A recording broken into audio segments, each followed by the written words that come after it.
Additional processing and packaging the produce give it a higher value. However, it sells much better. Good afternoon, dear friends. My name is Alexander, and today we will speak about mistakes that you can make when starting your greenhouse business. Perhaps this video might even discourage someone from building greenhouses and launching a greenhouse business. However, one of the strategic tasks it involves is to study out thoroughly greenhouse business structure at its initial stage and use that knowledge as a foundation for building a greenhouse. Sometimes, one gets enthusiastic about an idea, and everything else fades into the background. There were cases when a client arrived, saying, "I want a greenhouse," however he had no idea what to grow and how to grow it, not to mention what to do with the produce. "I'll figure it out as I go," he said. He didn't know the size of the greenhouse he needed, neither who would manage it. He just had a land plot and wanted to install a greenhouse there. Well, such lead up is wrong a bit. First of all, to start something, there must be a specialist who has a good grasp of the subject. In this case, if it's a greenhouse, there should be an agronomist or a technologist who cultivates this crop. They would say, "This crop can be grown with this yield at these costs." That's the first step. The agronomist determines how much can be grown. The second step is understanding sales, i.e., where all of this should be sold. We should understand what to do with the grown produce and where to sell it. It may be wholesale markets, retail chains, or personal sales. I came across situations when people grew produce like salads and greens, but didn't know where to distribute them. Their shelf life is very short, so the produce would often go bad. Sometimes, they even had to throw away the first harvest. That's why the first stage requires a specialist who can provide an analysis, suggesting what is profitable to grow and what is in demand. This is the initial step. The second step is to understand where to sell the produce. Thirdly, logistics must be considered. If the produce is cultivated, the question arises of how to preserve it, how to package it. These aspects need thorough planning. There was a situation when there was no processing facility for the produce. As a result, the produce was grown, but the processing facility wasn't finished, and the produce went to waste again. All these factors can lead to losses at a certain stage. It's crucial to understand the location of the facility. One important aspect is that most greenhouse complexes are situated near major cities and essentially serve these urban centers. Approximately 90% of their produce goes to these cities. The location significantly impacts logistics. There are two factors to consider. The closer the location is to major cities like Kiev, Kharkiv, or Dnipro, the more expensive the land is. However, if the facility is at a certain distance from the city, the land prices become relatively similar everywhere. The greenhouse complex should be located not too far from the point of sale. One of the main considerations here is to ensure that the produce is as fresh as possible. By the way, this niche can be still carved out. Fresh produce is not widely available in most supermarket chains, making it an open market where one can enter.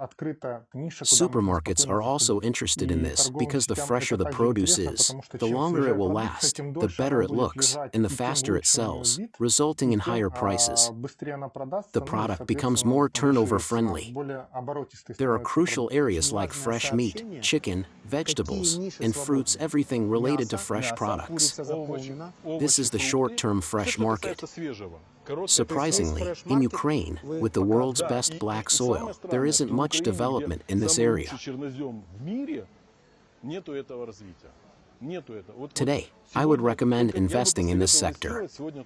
Another point to consider is the area. Several factors need to be clarified here.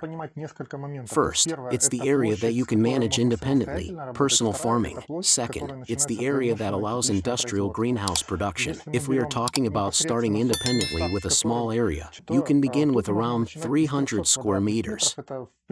These are relatively small greenhouses, approximately 6x50, 8x40, or 10x30 in size. You can set up such a greenhouse on a regular 6-acre plot. This can be a starting point for entering greenhouse business. However, it's important to understand that this business won't be your primary source of income, but rather a supplementary one. We also have to point out here that so far we are talking about classic crops that constitute 80% of greenhouse production, such as tomatoes, cucumbers, and peppers. These are the mainstays of greenhouse agriculture. These crops are relatively easy to be grown and are consistently in demand. Currently, strawberry is also gaining popularity, and large areas are being developed for its production.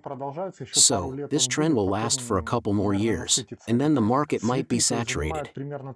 Flowers occupy approximately 18% of the closed areas where they are grown, and there is always a demand for them. I've checked the statistics, and over the past 10 years, the demand for floral products has increased roughly fivefold.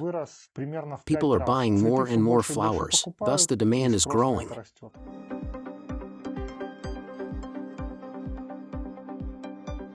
Therefore, if a person starts their own business, let's call it a family business, areas are ranging from 300 to 1,000 square meters, allowing for additional family income. However, industrial areas suitable for greenhouse farming can range from 3,000 square meters, or as it commonly is 6 greenhouses, 10 by 50 meters each.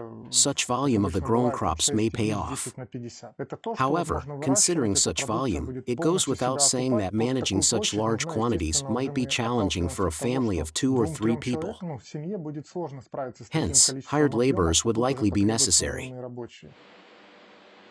Another aspect to consider is the choice between year-round and spring-autumn greenhouses. Cultivating in spring-autumn greenhouses is relatively easier and cheaper since it eliminates some of the additional expenses incurred in winter, such as heating and lighting. However, in summer, there are challenges like overheating. To address this, greenhouses must have an effective ventilation system and, of course, additional shading. Besides, in spring-autumn period competition with open-field produce becomes significant concern. Usually, we recommend starting with 60% of spring-autumn greenhouses and 40% of winter greenhouses. Starting with only winter greenhouses requires specific experience and understanding of how to grow in winter conditions. Winter greenhouses are often used for cultivating expensive crops or serve as seedling greenhouses, that is what is grown and there is later replanted into seasonal greenhouses, allowing for a much quicker start of the season.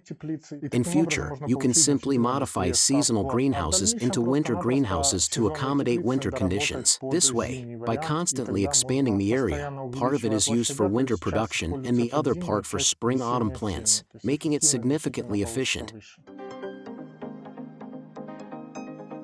A specialist who will provide necessary information on what to grow, how to grow, and what the expected yields are. Then, think of the sales points. It's important to understand where to sell the produce and what the requirements for the products, such as packaging and cooling, are.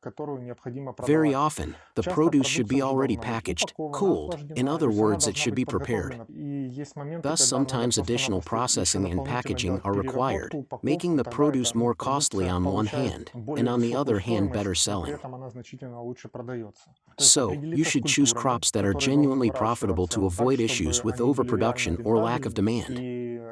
Consider the location of the greenhouse complex. It should be convenient for logistics and transportation.